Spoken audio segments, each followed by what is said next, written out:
Day on the floor of the Red Chambers, the spate of insecurity was debated, and it was clear that lawmakers were angry about not only the spate of insecurity, about how it's been ignored. What's your take on this? Well, as a security man myself,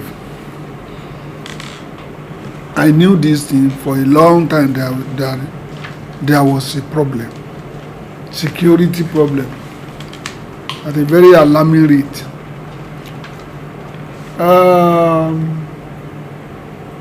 I even went to Borno, went to that war front, and I saw the calamity that is befalling Nigeria. And I came to a conclusion that this war cannot be won the way we are tackling it. And I complained to my colleagues that we are playing with fire. When we are going on holidays, the House of Rep sent for Mr. President to come, and they have the power to summon him. At least we elected him. As he was about to go, he was prepared to go. He told them he was coming until one legal advisor somewhere, the Confucianist, told him not to go. That those people that elected him in the same party, maybe they are his enemies. And the man back out. In Senate, hardly can you see a day of sitting that we don't normally stand up for one minute in respect of the killed one, the murdered one, the raped one. It got to a stage that many people, they don't even want to come early in the morning because it is not always very good to salute with sorrow. Then I sought the opinions of some top military leaders. Many of them are being retired now. Unfortunately, they told us that it is impossible to win that war, because it's just like a family of 2, 3, or 4 that are fighting. It's almost an everlasting war. And the way the war is being fought in Borno, it's just like soldiers going on, custom going on patrol for armed smugglers, and the police going on patrol for robbers. So it has never been won. Unfortunately, most of the soldiers fighting in the war front, they are all the indigenes. Almost 3/4 of the fighters, they are indigenes. And they have passion for they have pity for their people. Last Sunday, the only CO that is a non-indigene, is not from the north, is from Igbo land, was murdered by the same Nigerian Air Force, just some kilometers to Maiduguri. Bombarded the whole unit with our Air Force manpower. Not even Boko Haram. They killed almost a whole unit. So, we are not serious about the war. But now that some other interest groups have entered, like these Sasaki human beings that have been sent underground and now coming in form of joining Boko Haram, and there are many special interest groups that the mighty federal government has sunk into the Sokewe, and they thought they have died. These are the people coming in Niger, and they are now going to Kebbi, they are going to Sokoto, they are going everywhere, because this group, they are even more scientifically powerful than Boko Haram. So, for now, we are not that we are even sitting on a keg of gunpowder. We are now facing the reality of life and death. And nobody has been arrested for kidnapping, for shooting. The herdsmen were just killing anyhow. None of them has been arrested and sold and prosecuted. The most funny thing is that about 2 years ago, the federal government through the IG started mopping up arms and ammunition in the circulation, particularly with the civilians, only for them to rake everywhere,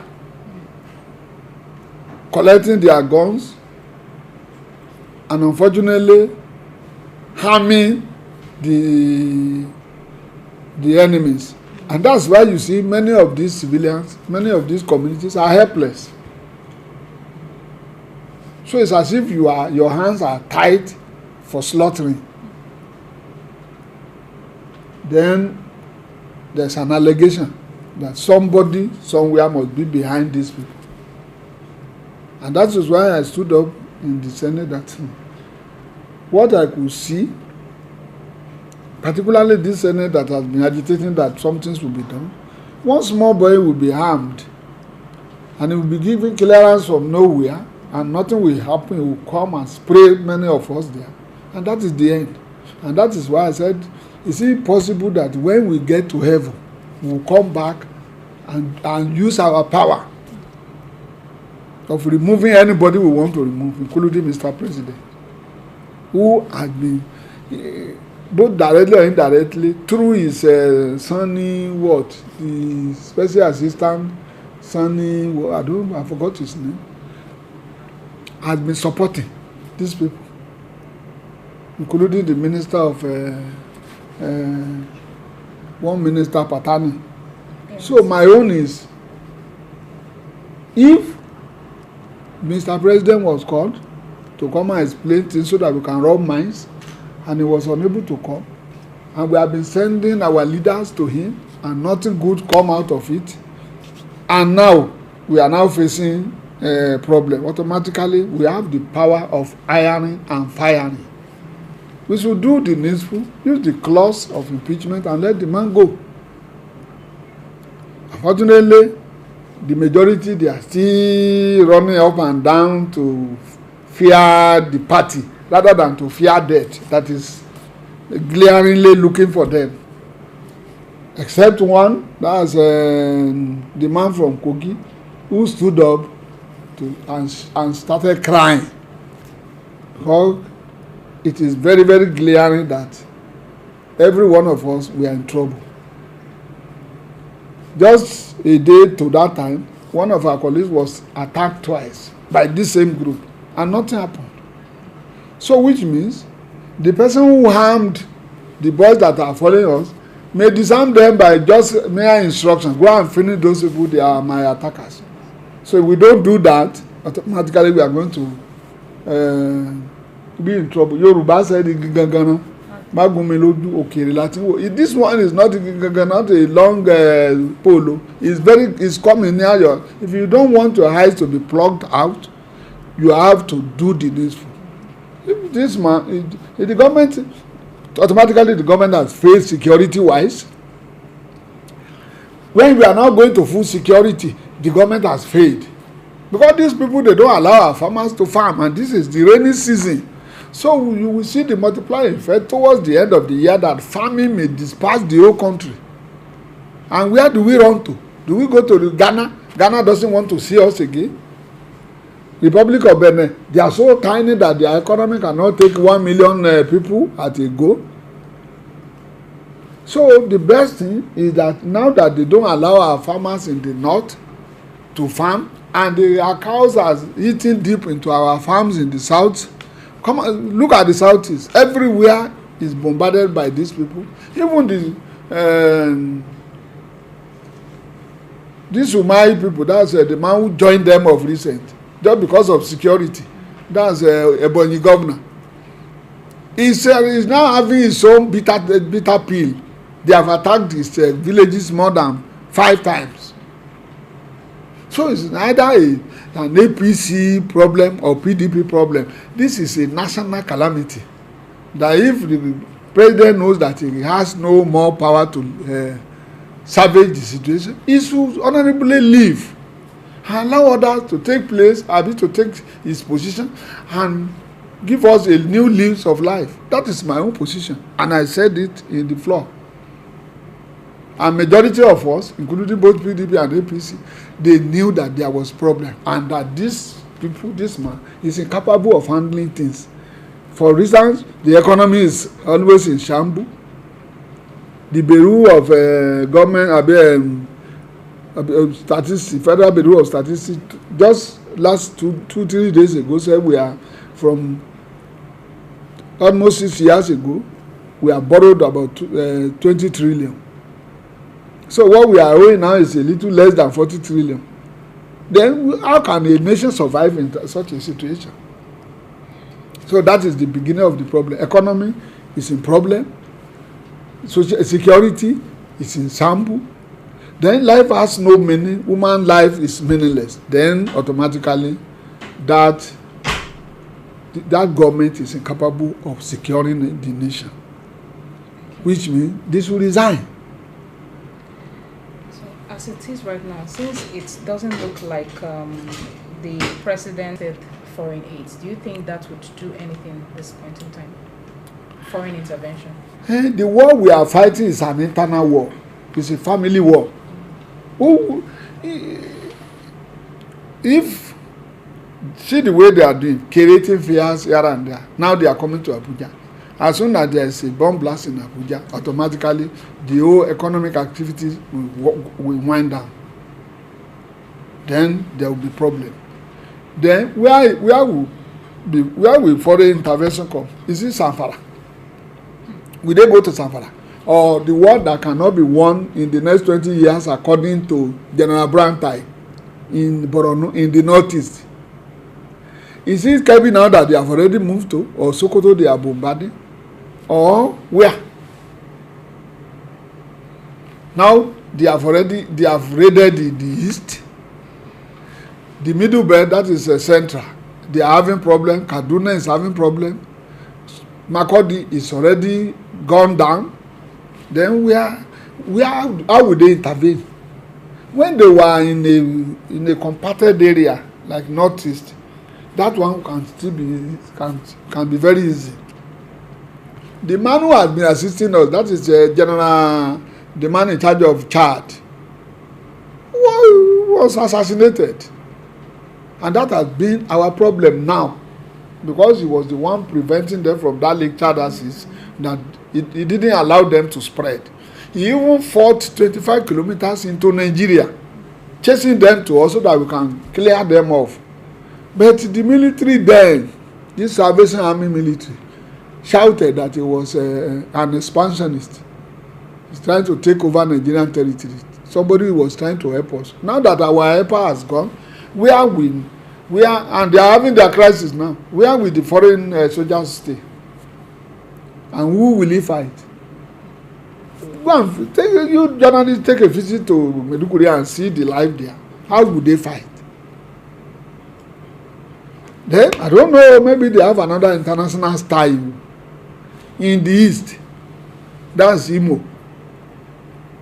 Mosop is coming up. Yes, sir. Coupled with these herdsmen. Yes, sir. Who are they fighting in Ebonyi? Who is fighting who? Is it not the same group? Then where would they stay to fight? They are spreading, although they are not too many. But it's an internal war that is not easy to fight. When you have an external enemy, you know how to fight them. But internal, it's not easy. Right. Thank you very much, sir. You are welcome. But wait.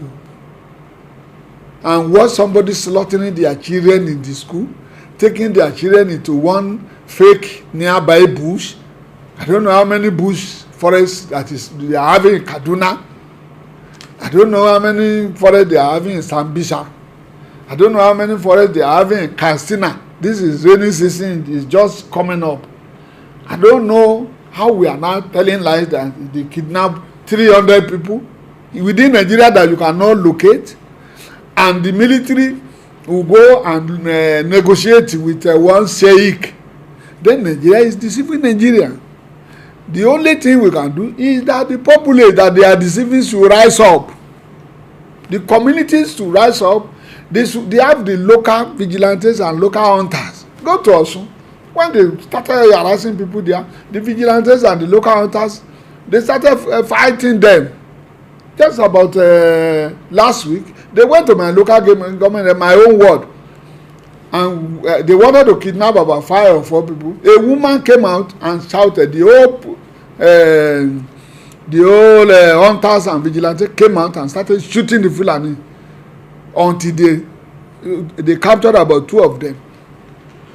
And the problem is that if you capture them alive, the police will ask you to leave them alone. The best thing is that when they are killing you, kill them. It is now self-help. If it is not self-help, all of you will just sit down, they will kill everybody, finish, and nothing will happen. So are you suggesting self-defense? Yes. How would they carry you? If they carry you now and I know that these are the people carry you, automatically we resort to self-help. When they know that the people are alert and they have their own arms and ammunition, but local, they will not dare it.